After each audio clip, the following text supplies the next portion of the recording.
How do you do, neighbor? It's Berean Spirits time once again. The boys have gathered around and they're ready for you. So join in, make comments, and study with the guys as they try to study as the Bereans did in Acts chapter 17. And now, here's the guys. Welcome to another episode of Berean Spirits here on the YouTube, Facebook, and all the social media. And of course, if you're listening to us on a podcast, we appreciate that as well. Be sure and share it out. Let everybody know about Berean Spirits. My name is Chris Peltz. I am the evangelist with the Southside Church of Christ here in Springfield, Missouri. And we've got Josh Thornhill with the Brookmead Church of Christ over in Johnson City, Tennessee. Josh, how you doing today, brother? I am good. I am good. I'm kicking. I'm doing good. I'm good. I'm kicking, just not near as high. Yeah. Years ago, we were at one of the church members' house when I lived in California, and my brother, he's like, "Hey, watch how high I can kick," and kicks his leg up, and then his plant leg fell out from underneath him, and he falls on his back, and we all just had a good laugh. Yeah, that's crazy. That's crazy. Oh man. I tell you what, my wife is going to be going for her black belt here in another month, and the thing she's been doing is kicking. She's been doing these tornado kicks and jumping up and spinning and kick. It's just, it's crazy. It's crazy. All these, I'm just like, I'm getting out. I'm getting in the other room. My sophomore year, my history teacher, he goes to the board and he writes the letter A on the board about eye level. And then he turns around and he's just like, "Well, I'm looking at the A." And we're just like, "What are you talking about?" And then he turns around and roundhouse kicks that A on the board. So yeah, watch out for your wife. Absolutely. Yeah. Be attacking. We've got Richard Dodson. He's not kicking near as high either. He's with the Kearney Church of Christ up in Kansas City or Kearney, Missouri. Richard, how you doing today, man? I'm good. Everything seems to be hunky-dory. Everything's up to date in Kansas City. Well, I guess it's kind of, city's kind of down a little bit this morning after the shooting at the Chiefs parade, but yeah. Yeah, that is too bad. It's terrible when that kind of thing happens. And I know at this point, what last I heard, there was one deceased and 22 that had been shot. Is that still the case? Do you know? Something like that. There's some of those that are hurt are in critical condition. Yeah, but she was a local DJ, and it appears that there was two young boys, looked like teenagers, and then some adult male that were arrested. But I don't know if they're going to be prosecuted or not. But I know that there was one of the boys got tackled, and his gun came out. So I don't know much about it. I just know it's a unfortunate thing. I do have a question though. And I'm not trying to get political, but I mean, there's so many people now that after this, and it happens on every shooting where they start saying, "We got to get the guns." And I was telling my wife last night, I said, it just seems kind of funny to me that there are places where people have guns where this kind of thing never happens. And so we want to take their freedom away, because of what happens in places, like what happened here in Kansas City and other places. And I was sitting there thinking about it, I guess because it hit close to home, but I thought, how come nobody ever yells to get rid of driving or alcohol when somebody is killed by a drunk driver? How come they never say, "We're going to come and take the beer"? They never say that. But if somebody gets shot and killed, they say, "We're going to come take the guns." And you can apply that to everything. I mean, if you start applying it to everything, pretty soon which I'm all favor for them taking the beer. But, if you apply it to everything, then pretty soon you don't have nothing left. I will say, that I've I've had a firearm on my person in the midst of a bunch of people, and nothing's ever happened. So it must not be the gun itself; it's the gun in the hands of evil people. That's what it is. Well, that's just And, it. and I mean, instead of addressing the evilness of the yeah. people, they want to attack or take away the tool. Yeah. And if they take away the gun, it's just going to be another tool that they use to commit their evil. It just strikes me is that we won't, we don't want to take away the alcohol when somebody kills somebody drunk driving, but yet if somebody kills somebody with a gun, we won't take away the guns. Yeah, there's two things with the mayor got on of Kansas City was like, listen, we had 800 police officers and they couldn't stop what happened, because it only took a few seconds, and you know what he was getting at. But you're right. I mean, Josh made the point. It doesn't deal with the issue of the people, right? The people are the problem, and that's always been the case, right? The people have always been the problem. Real quick with the alcohol, it's interesting though. There are so many dry counties. I don't know about Missouri anymore, but I know Tennessee has several dry counties where the sale of alcohol is illegal, and so there are places in the US where that is the case, where alcohol sales are banned. In fact, Lynchburg, Tennessee, where one of the most famous alcohols is made, is a dry county. You can't sell alcohol in that county. And so there's, they just go somewhere else to get it, right? I mean, people cross county lines and they go somewhere else, or state lines, and they get it some other way. People are going to do what they want to do. And that's where we have to address the issue, which actually leads pretty good into our topic of the day. And that is living with someone who is not faithful, because again, people are going to make their own choices, their own decisions. And, we have to get to the heart of the matter, which is the heart of the people. And so that's really what we need to talk about and get to today. And I think, as we get into this particular subject, I know a couple of passages that'll be brought up, at least I would assume would be 1 Corinthians chapter 7, as well as 1 Peter chapter 3, verses 1 through 7. And that's probably where I would start, unless you guys have something, else you want to say on that, or another starting point as we get into this particular topic. Yeah, go right ahead. So in 1 Peter chapter 3, we have a situation where first of all, he begins with likewise. And so it goes back to some things that were said in 1 Peter chapter 2, probably going all the way back to verse 18 of 1 Peter chapter 2. But nevertheless, here is a woman who is living with an unfaithful husband who even appears to be abusive in some respects, at least perhaps. But nevertheless, he's not faithful. And God gives instruction to her about not only being submissive to him, but doing so in view of eternity, first and foremost, doing so to glorify God. Everything that you do in word or deed, right, you are to do to glorify God. And if he won't listen to your words, make sure your actions don't contradict anything that you would or would have said, but make sure your conduct is chaste. Make sure your conduct is that which would show Christ living in you in every aspect of your life, so that even without a word, you might win them over to Christ. In other words, let the power of the gospel in your life work on the heart of others.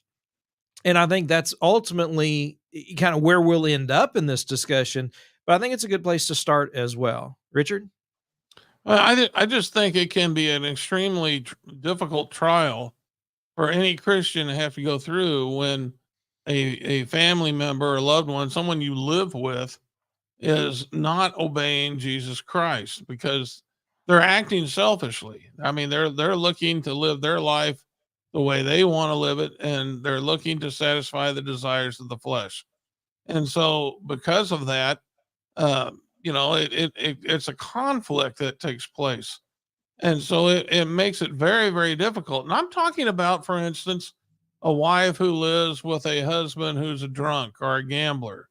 That can be very, very difficult. You might have children that are extremely rebellious, and perhaps the mother or father is not doing their part in disciplining the children. There's various scenarios. You might have a wife who is extremely hard to get along with for whatever reason, and so Christians, they face this. This is something that's a problem that they deal with all the time because they can't get themselves out of that predicament unless there's sexual immorality, for instance. You cannot put away an unfaithful spouse. You're going to have to try to be the best mate that you can be. But how can you do that? How can you fulfill your duties to God when that person is, you know, taking advantage of you? I mean, that makes it very difficult, and they're not working toward the good of the family, and so that makes it an extremely difficult situation. Yeah. And so living with those outside Christ, that's not always the simplest thing to do, and that's probably, for me as an evangelist, I probably get more questions about that than from Christians than I do any other thing. And that is, how do you remedy one particular situation? That's the purpose of this show. Now, I will say up front, I've told my son this. While there's no guarantees, you really need to be careful about who you marry. You really do. Because if you're devoted to God, you're going to want a mate that's going to be as devoted as you are. And you want to make this a mutual effort toward having a God fearing home, God fearing family, and each one's going to respect their role as God has given them. That's the ideal.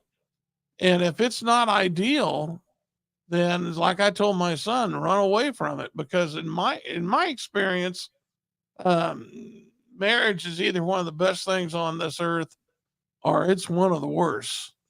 And unfortunately, many times, many people are experiencing the worst while they're trying to live faithful and to be able to someday be in heaven.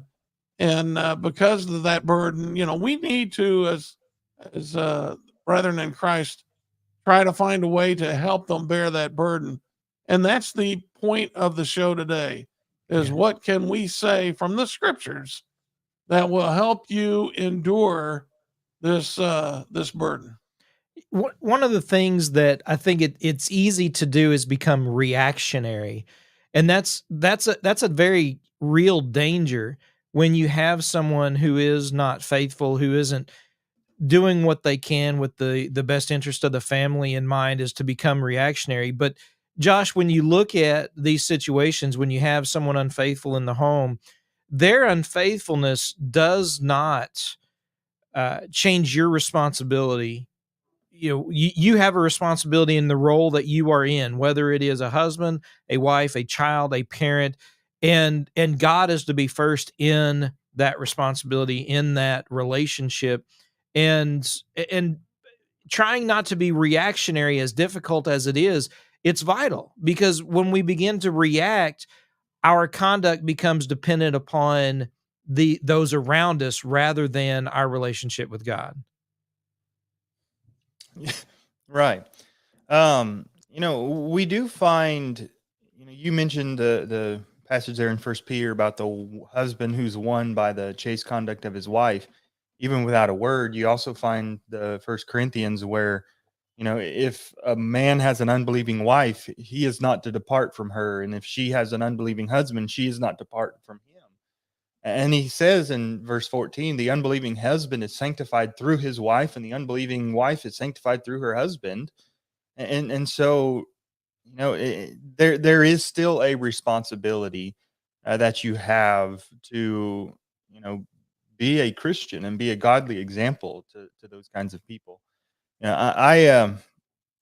This kind of lesson is kind of, um, I guess, close to me because I know of a very real situation where this is the exact situation that somebody is in, and I get almost daily messages, talking about how hard it is to live godly, to do what's right, and to maintain faithfulness when you've got a spouse in the house that is, I'm just going to say toxic, because that's exactly what it is. That's toxic. That will not do what God wants, and is actually vindictive, and will try and stand in His way of doing what is right. I mean, I know of very real circumstances, and I'm sure that's not the only one. And he constantly is telling me about how difficult it is uh, to have the right attitude, to have the right heart, to be faithful, to serve God in the way that He wants to, when he's got this constant toxic influence right there in front of him. And going to what Richard said, we've got to be very careful before we enter into any kind of relationship with people of the world, but especially if it's a romantic relationship like marriage. That's something that you don't want. And I think there's probably a lot more of this kind of thing than maybe we realize, um, because I think, for years there's been a tendency to, you know allow children to just date whomever, and then they get married, and then they succumb to the influences of their unbelieving spouses. And there's Like something. Solomon, What's that? like Solomon. Yeah, exactly. Those warnings are there for a reason, and so it's extremely difficult to live righteously and godly when you're surrounded by such an intimate influence as that. and, But and so it's not impossible. it's not impossible, no, and that's why you have passages like what we've already discussed, where you can do so, but it just makes your life so much more difficult. And if you want to, get to heaven, then that's not the best choice to make. Surrounding yourself with that kind of influence all the time. But there are sometimes choices are made before you become a Christian. Yeah, And even if you're a Christian, sometimes choices are made, before you're mature enough to make such a choice, and you're not even offered much spiritual guidance in that. And so, there's a lot of people. Listen, I can remember when I was in high school, I had friends that I loved dearly who, once we graduated high school, we stuck together. But I had noticed they were starting to become more immoral, but I was growing as a Christian. And I finally reached the point where I decided I cannot keep growing as a Christian and keep them as my friends. It was just becoming more and more difficult. And I had to put them away as far as my friends go. And, you can do that in that type of situation. Unfortunately, there are Christians who are married and who face the same, the same situation. They're having trouble continuing to grow as a Christian when, as you said, Josh, they're living in a toxic environment, but they can't leave that and be right. pleasing to God. And Hmm. so that makes it difficult. And so they go looking for answers. And of course, they come to preachers wanting to know, what the scriptures teach. And uh, I will say this right up front. Uh, if someone is living with that type of problem, the best thing that they can do, if there's elders at the church in which they belong, you need to go talk to them. You need to inform them about what you're facing and the problems that you're, going through, because they should, if they are qualified elders, they should be able to give you sound advice and be able also to help you, through prayer and other means, encouragement, things of that nature. But they need to know that you're going through this. And so that's part of it, is, tell the elders what you're going through.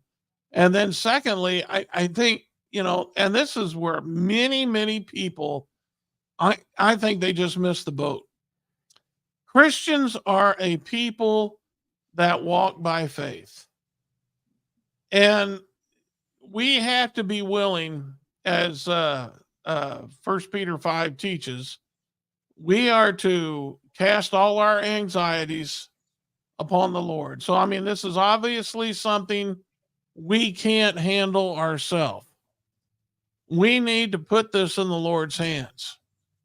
And the best way we can do that is by obeying God, but also taking it to Him in prayer and allowing our brethren to also help us in that prayer.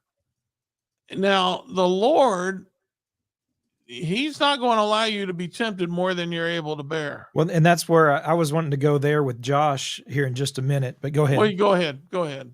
Well, Josh had brought that passage up a few episodes back. It's probably been a little while, but he had an explanation to that I thought the way that he put it was really good and in a better understanding, rather than just he. And I don't know if you remember, Josh, because a lot of people look at that and almost rely upon their own strength from that passage. But you had a great way of explaining that. Do you remember? Yeah, one thing that I think is important about that verse is it's talking about temptation. And so no temptation, and I think the point is no temptation that you experience is too much for you to bear. Now, I think what we end up doing is we apply that to other situations in life. God's not going to give you more than you can handle. We tell them when somebody loses a loved one, especially if it's unexpected, well, God won't give you more than what you can handle, which isn't helpful, because I've heard of somebody who lost a child and they say, well, I don't want to be strong if that's the case. But regardless, you look at someone like Job. God allowed him to come to the very end of himself. And sometimes He allows us to come to the very end of ourselves because He wants us to trust in Him. He may allow us to bear a situation that is more than we can handle, but it's not more than He can handle. And that's why we lean on Him to help us get through it. And so, I think in all things, we lean upon the Lord and allow Him to guide us and to strengthen us, because that's the only way we're going to make it through anything, whether it's temptation or the various hardships and trials and struggles that life will bring. So. Yeah. I mean, trials bring about temptations, right? I mean, the trial that we're talking about brings about the temptation to turn away from God, to give in to the worldliness or whatever it is, right? And so it's one of those situations where turning to God and relying upon Him and not ourselves. I mean, that's, that way of escape. He's it. And I think that's sometimes something that is missed as well. Mm-hmm. A couple of years ago, I was driving and I was going somewhere that I'd never been before. So I had my GPS on, and I tend to have my GPS to where it doesn't give me the voice, turn left here, because I just don't want to hear that all the time. And so I just kind of watch the thing. And when it says to turn, then I go ahead and turn. Well, I was on the phone and I wasn't paying attention to the GPS. And then I just happened to see, oh yeah, that was my exit right there. And how often do we do that with temptation? That way of escape is there, and we just blow right past the exit without noticing it, without taking advantage of it. And it's one of those things where we don't have to sin, and the only reason we choose to we sin is because we've neglected the way of escape that God has given us, the means of overcoming it. And so Yeah. we So are, Richard, if you have more on your thought, go ahead. I didn't want to interrupt necessarily, but No, I mean that was you can't. He explained very well about the way of escape. But that's what we need to be doing, is putting our faith in God Mhm. and living Christ-like. Now, a good example of one who lived with evil, but he did not exhibit faith, and that is Eli. Eli had a responsibility toward his children. His children were evil. Had two sons, and they were just horrible people. But yet he did not restrain them. And the Lord held him responsible because he did not restrain them. Now, why didn't he do that? He had a duty toward doing that. Uh, uh, but instead of having the Lord with him, he had the Lord against him because he wasn't taking care of the very thing that he could have done. And I think that's what we need to be looking at. What do we need to do? And Chris, you went to First Peter 3 with the woman that had an unbelieving spouse. To be that example, to be constantly being that person that where that person can see Christ. That's what we need to be focused on. And again, I mean, I know that there's going to be disappointments. You may live with a gambler, and he may come home and he may have lost, all the rent money. He may have lost the grocery money. And I know that's extremely frustrating. I know how hard that can be. But again, we have to walk by faith. We have to cast our cares upon the Lord, and the Lord will work through the problem. But we can't take matters into our own hands and start thinking we can do things our way. I don't know why Eli didn't restrain his children. Maybe he just loved them too much to be able to do that. I don't know. I know, like in First Corinthians chapter 5, the church there was supposed to, uh,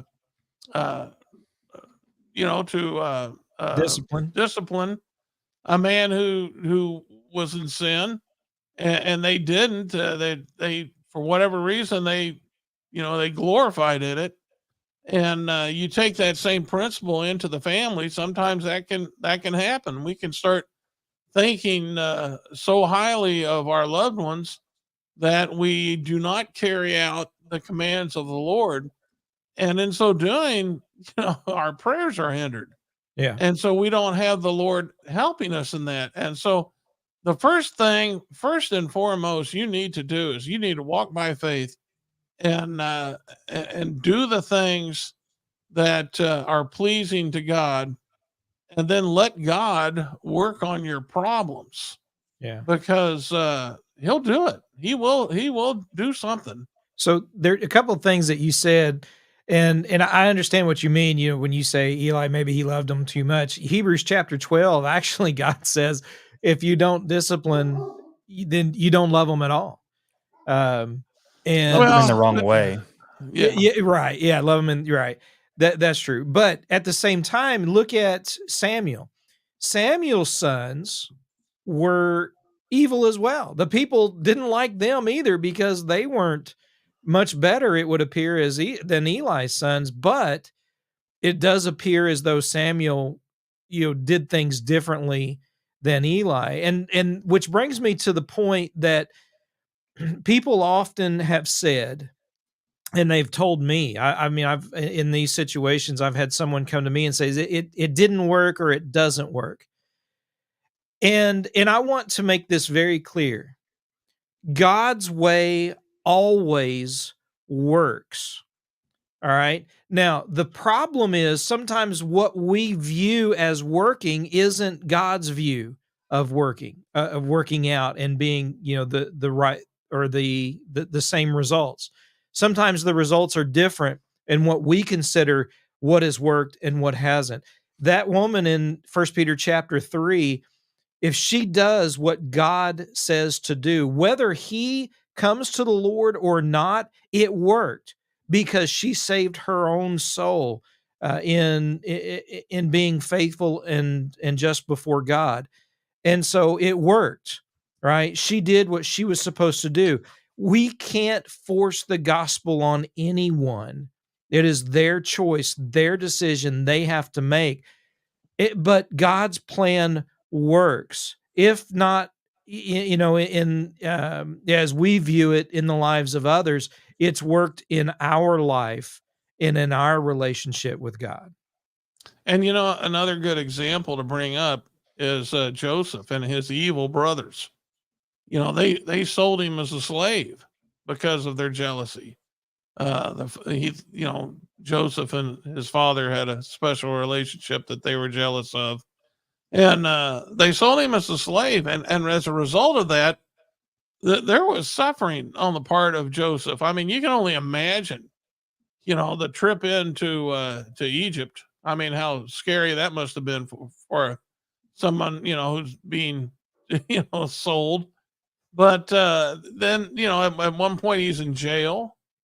And, you can imagine the discouragement that he was going through. And this all happened because of evil brothers living, in his house.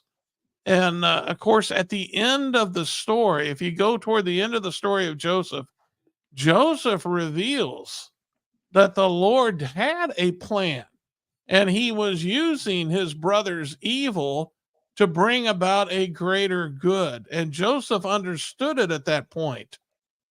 So that's something else. Chris, this goes along with what you're saying.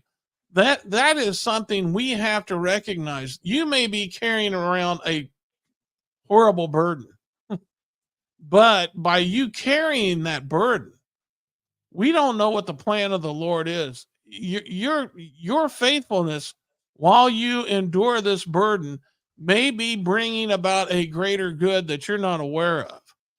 And so we have to have faith in God. We have to have faith in the Lord. And but like I said, too many times we take matters into our own hand, and you see people, they start thinking, well, I'm going to get a divorce.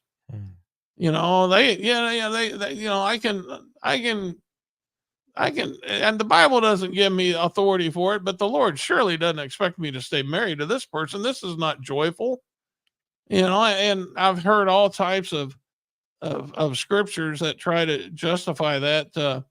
One man said that, I heard this one, about the wife that, it's better to be in the corner of a housetop than with a, contentious woman. yes.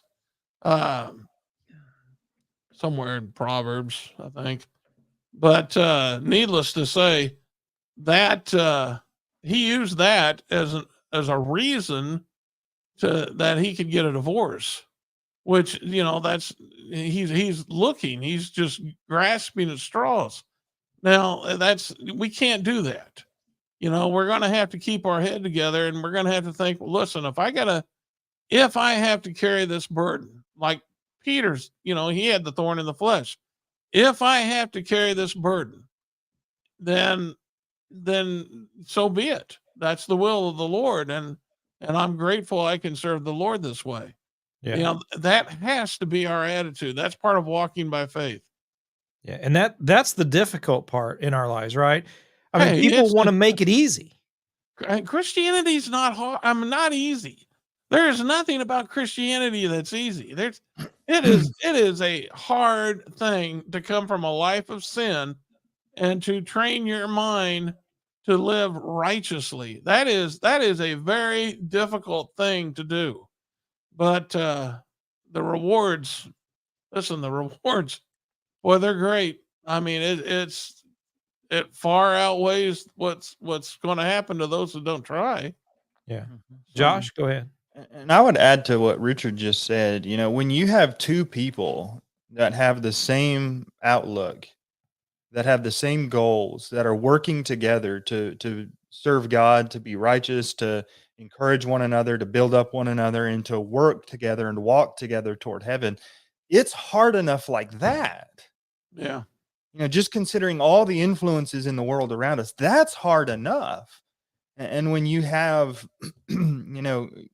somebody who's actively pulling you down, that just adds a whole new degree of difficulty. And so, I guess, you had mentioned something about the elders and how the elders need to know the struggles that you're facing if you are dealing with something like this. The church is supposed to be family. And I think there's a lot of congregations where people are just mere acquaintances. And we wonder why discipline doesn't work, right? Because there was no relationship there to begin with. But we need to be more than mere acquaintances, and we need to be family. And we find songs like "Blessed Be the Tie" and "How Sweet, How Heavenly," when each can feel his brother sigh and with him bear a load. I think that's how it's worded. I may be missing the last word there. Each can bear a sigh, or whatever. The point. The idea is we weep with those who weep and rejoice with those who rejoice. And we need to have an environment where brother so-and-so or sister so-and-so who is in the circumstance like this can come and share their burdens with her spiritual family and not get an "I told you so," but get "we're going to walk beside you. We're going to encourage you and support you. And we're going to love you through this struggle. And we're here for you."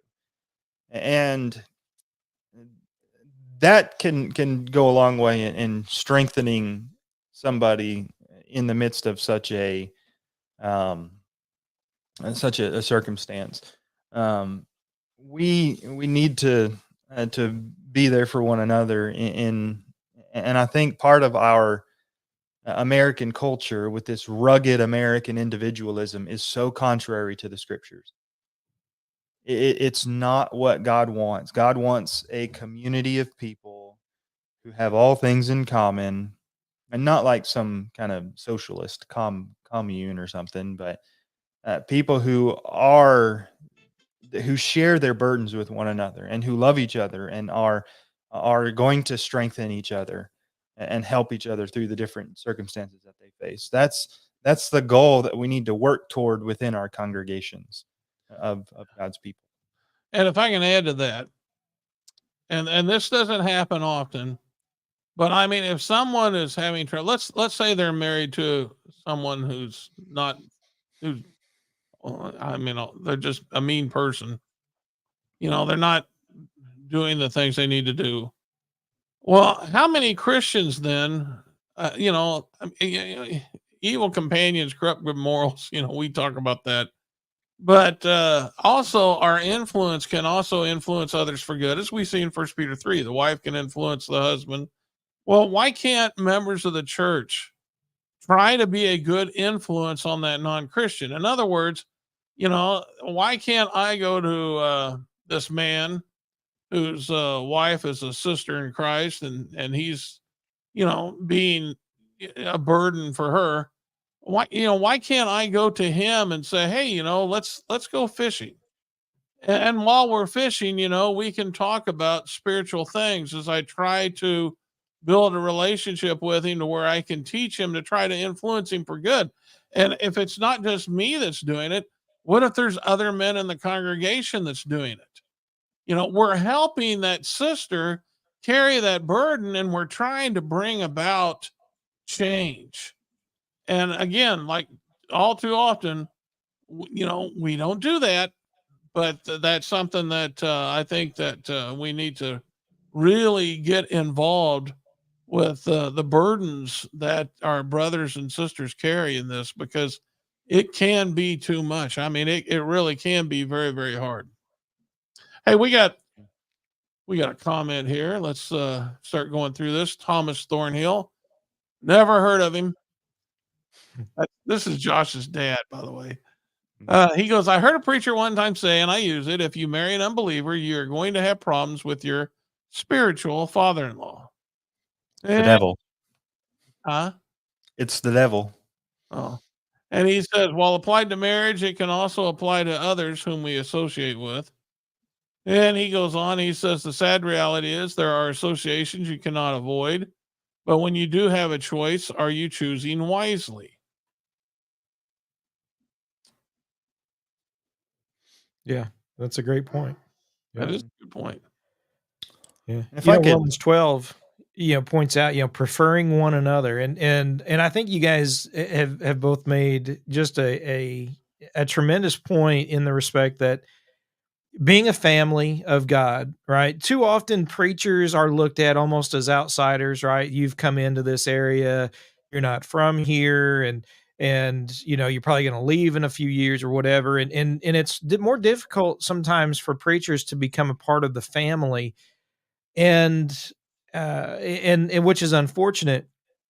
And it's a great benefit when that's not the case, when the preacher is just as much a part of that family in every aspect, and in every way, because it makes it easier to do all the things that you guys have talked about, being able to have an influence on the family members of others, being able to have that communication and work on that influence that you can have with them.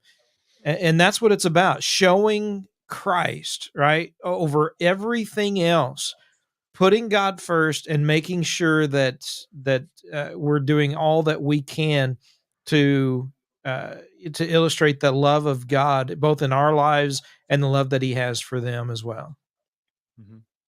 Richard, last thoughts? Yeah, go to some of the wisdom books. There's whatever your situation is, a lot of times there's these little one line verses that are great words of wisdom that you can apply to your situation. For instance, I found one, Proverbs 15:1, a soft answer turns away wrath, but harsh words stir up anger.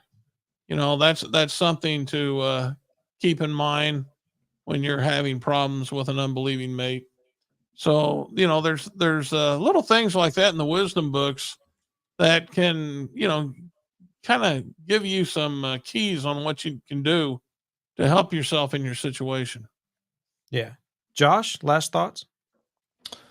I want to, when we read through the gospel accounts, we can think about Peter and how impetuous Peter was at times. And the night that Jesus institutes the Lord's Supper, they're in the upper room with the observing the Passover, and Jesus says, one of you is going to deny me, and Peter's like, if I have to die with you, I'm not going to deny you. He's in the comfort of his friends. He's around the people. He's in the presence of the Lord. When he's standing right there with Jesus and can touch him, it's easy for him to say, I will die with you rather than deny you. But what happens when he's off by himself? He's all by himself and he denies the Lord 3 times. And so, influences matter. And so going back to this comment that was made about the associations you do have a choice with, you are the sum of the 5 people that you spend the most time with. And if they're not godly people, you're not going to be as spiritual as you need to be. It's just not going to happen. And so we need to make the wise choices and make, the song Take Time to Be Holy. I think a crucial part of that is make friends of God's people if you want to be holy. And so those are my last thoughts. Yeah. Well, folks, we appreciate everybody who tunes in. Those who've made comments, we appreciate that as well. Share out the program. Let others know about what we're doing here on Berean Spirits every Thursday morning. And until next time, remember to search the scriptures with Berean Spirits.